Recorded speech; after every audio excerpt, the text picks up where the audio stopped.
If you could, Congressman, bring us up to speed, if you will, on what is happening right now in Washington. Yeah, and actually, Leon, good to be with you.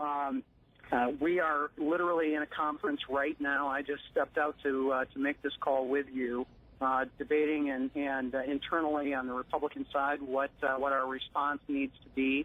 And as you had pointed out, our majority leader, Eric Cantor, has said that he opposed the bill as it is currently written out of the Senate. I agree with that. I concur with that.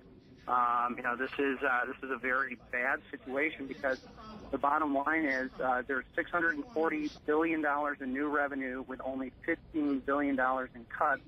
And at the end of the day, we're looking at $330 billion in new spending. We're going the wrong direction. And obviously, when the president had said he was looking for $2 or even $3 in cuts for every dollar in revenue, that isn't the case, and we're actually going the wrong direction. Congressman, if you could, please talk to us about the tenor of this meeting with the Republican leaders, because we know, even on the Republican side, you're all not on the same page. Is this a tense meeting? I would say it's business-like. It's certainly intense. I mean, this is an intense time that everybody's out there. I wouldn't say it's hostile or anything. It's just we're dealing with some very tough, difficult issues. And now we've been told, just as we're in this meeting, that the Senate's threatening on not coming back at all, and it's so classic. These guys take their ball and want to go home as soon as they don't get their way every turn. And at the end of the day, we're racking up. This will be our fifth year of trillion-dollar deficits, and we can't suspend the laws of mathematics here.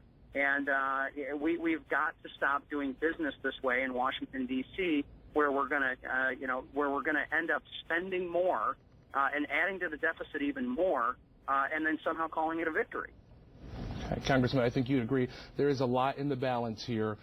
What happens if this doesn't pass? There's a lot that we're going to be waiting for. Yes, there is, and obviously, this is it's being described as a cliff, but many others have described this as more of a fiscal slope. Obviously, challenges as we are looking at revenues and tax increases on everybody if we're not able to work out an accommodation here. And I don't want to do that. I've been very clear. I have voted to extend all of the current tax provisions and the tax rates as they are. I think that's the proper thing to do. But the question is, at some point, when do we have people have to pay for the government that they keep voting for? And we have to realize that you can't get something for nothing. And we have got to stop this just binge of spending that's going on. All right. Representative, I know you're in the thick of it out there in Washington. Thank you so much for keeping us up to speed, and we'll be in touch with you. Have a happy New Year. All right, you too. Thanks for having me on, Leon. All right, take care.